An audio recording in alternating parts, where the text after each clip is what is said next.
Hey everybody, happy Wednesday. Welcome to our Bible talk for today. It's me, Wade, and I am in the flesh. This is a video that we're doing today, so I'm really excited about this. As I said, we're going to be moving forward with these videos that we're going to be doing for our virtual tacos mode. And today I bring you the story of the feeding of the thousands from Matthew 15 verses 29 through 39. So 29 through 39, chapter 15. And as we go through this story, I first want you to think about two questions. I want you to think about, where do you feel you are lacking today or in these days? And then another question that I want you to think about is, what feels impossible today? So take some time, just think about where you feel you're lacking, and then also what feels impossible. And after you take some time to think about those questions, we're now going to read this story, this miracle. And while I read this passage, I want you to focus on the groups of people in this story. I want you to think about how many different groups of people, what are they doing? But I especially want you to think about the disciples in this story and how they are reacting to what they are being put in. So focus on what their role was throughout the story.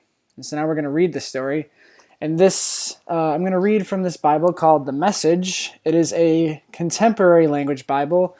So basically, to sum it up, it's written in a language that kind of goes with the English that we use today. So this is a gift that I got from my mom. Shout out to my mom. She gave me this last week, and I figured I would start to use it. And we were going to read the story as it is written in this version by Eugene H. Peterson. So shout out to Eugene. So here we go. We're going to read the passage, and remember, think about the people and the groups in the story, especially the disciples. So here we go, starting with verse 29. After Jesus returned, he walked along Lake Galilee, and then climbed a mountain and took his place, ready to receive visitors. They came, tons of them, bringing along the paralytic, the blind, the maimed, the mute, all sorts of people in need, and more or less threw them down at Jesus' feet to see what he would do with them. He healed them. When the people saw the mute speaking, the maimed healthy, and the paralytic walking around, and the blind looking around, they were astonished and let everyone know that God was blazingly alive among them. But Jesus wasn't finished with them. He called his disciples and said, I hurt for these people. For 3 days now they've been with me, and now they have nothing to eat. I can't send them away without a meal. They probably would collapse on the road. His disciples said, But where in this desert place are you going to dig up enough food for this meal? Jesus asked, How much bread do you have? 7 loaves, they said, plus a few fish. At that, Jesus directed the people to sit down. He took the 7 loaves and the fish. After giving thanks, he divided it up and gave it to the people. Everyone ate. They had all they wanted. It took 7 large baskets to collect the leftovers. All 4,000 people ate their fill at the meal. After Jesus sent them away, he climbed in the boat and crossed the river to the Magadan Hills. So this is our story. This is our miracle that we have this morning. And after thinking of this story, I want to first talk about the crowd at this story. For a few minutes, I want to think about that crowd. I want you to think about the room that you were in right now and figure out how many people you could potentially fit in that room. So right now, I'm in my bedroom, and comfortably, you could probably fit around 10 people. I mean, it would be kind of shoulder to shoulder, and like, I have a bed in this room, so it wouldn't be comfortable to fit a lot of people. You could maybe squeeze about 15, 20 people in here. I'm just guessing. So now think about that for your room. How many people could you fit in the room that you're in right now? And then I want you to think about your house. Think about how many people you can have over at your house. I'm sure you've had family gatherings at your house where you've had maybe at least 20 people maybe, or you've had bigger gatherings where you have far more people, but think about that. And now I want you to think about a space that could house thousands of people. It certainly is going to be bigger than your room, and it certainly is going to be bigger than your house. And it's going to be this area, this mountainside, as it says in the story. They were on a mountainside when Jesus said, come and bring your people. Thousands of people came, and they were on a mountainside, and it was filled. So now try to picture fitting those thousands of people in that space. It's a massive space with lots of people. So I have 3 questions to pose for you before we go beyond thinking about this expansive crowd and how big this space had to be and how many people were actually there. First question is, how hard do you think it would be to feed all those people?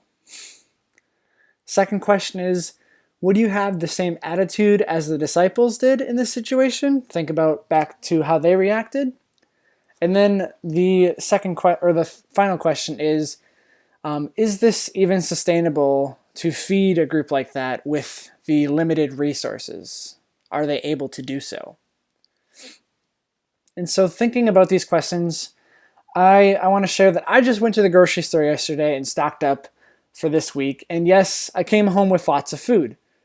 But I know that even with all the food that I bought, I could maybe only feed around 20 people with all that food. So now think about that. Jesus fed thousands of people on this mountainside with just 7 loaves of bread and a few small fish. And he had leftovers. Holy moly, what a miracle. Jesus is awesome. So he healed all these people, and then he fed them under extraordinary circumstances. So, going forward with this story, I ask you, how can you be more like Jesus in this story? Understanding that you can't really be like the Son of God, because that's kind of a crazy thought. But how can you go out and create great things from the impossible nothings, or that of a few small loaves of bread and fish? How can we turn and feed the many when we have the perspective that the disciples have in this story? Because let's think about this. If we're in this place with thousands of people, and this dude comes up to you and says, "Hey, I know we don't have much, but we're going to feed all these people," our first thought is going to be, "Heck no, this is impossible. We can't do this." I know that's my first thought. I'm a logical person. My logic would be like, "Yep, nope, there's not enough food. We'd have to go to the grocery store, but they're in the mountainside. So no, this is impossible." So think about, how can we change that perspective? So friends, it comes with the difference in perspective of this story, the difference of perspective of understanding our freely given gifts of grace and love from Jesus himself. The gift of being worthy when we are so unworthy. So yes, what we have in this story of the feeding of the thousands is a miracle performed by Jesus, but I also think it is a story of perspective. I think about it like this. Jesus had perspective at first that the disciples did not have. He saw the crowd and recognized the need for a meal, the need to make it possible. And while the disciples had a very different first thought, they had the no way thought. And at some point in this story, hearts and minds were changed as they changed their perspective and realized the abundance that everyone had, and that they could give this abundance and spread it across the entire group so that everyone would be more than satisfied. So friends, think of the ways our perspective of this world can change. How can we turn from a doubtful disciple to someone who helped feed thousands and had plenty of leftovers? I think it's important to note here that these are things that we should do safely in this time. Things that we should do under social distancing guidelines, things that we should do while we can stay home without making a risk at our health or someone else's health. So how can we safely change our perspectives to help where help is so needed in these communities that we are in and around? So these are strange times, friends, where we can't go about our normal life and doing our normal things. And that can have an effect on us and turn us away from thinking that we can do something of value. It's creating the disciple mentality in this story, creating our lack of faith in this story. But there are many ways to feed the hungry in today's world, and it goes beyond physical food. How can you, at a distance, spend time with the lonely? How can you help your parents? How can you safely help your neighbors?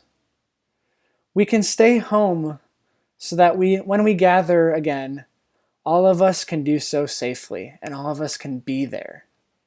And all it takes is some understanding and change in perspective in this love that we can easily spread, just as 7 loaves and a few small loaves, or 7 loaves of bread and a few small fish were spread out for this entire group. So we're going to close in prayer, so let us pray. Helpful Lord, thank you for the gift of abundance in your love. Help us change our perspective so that we may understand how to share this gift safely with others. Amen. So, thank you for tuning in to this virtual mode video that we have going for our Bible Talk Wednesday. I hope you enjoyed this story. Again, I love that I get to bring so many of the stories in the Bible to you on these Wednesdays, and so many of the ones that I find are the coolest. And I remember having this story as a camp counselor and being able to stand on top of a hill and be with my campers and look down and be like, this whole campsite would have been filled with all these people, and we were able to bring the story to life. So I'm excited that I get to bring these stories to life with you guys again, and I hope you enjoy it. Share your thoughts with me on this story. Let's have a conversation. It'll be great, and continue to look for some virtual mode activities. I was so happy to get to meet with some of our high schoolers last night, and I look forward to getting to see some of the middle schoolers tonight with our video chats. I've mentioned to some of you, we're going to try to keep the video chats going, so keep looking out for that news, and if you want to get involved with that, just let me know, and I'll be able to send you the links for those things. But yeah, so this is it for today. I hope you have a good day. I hope you go out and understand how to take the story that we learned about the feeding of the thousands and apply it into your change in perspective and how you can help those around you safely. So yeah, have a good Wednesday, everybody. See you on Friday for some more motivation.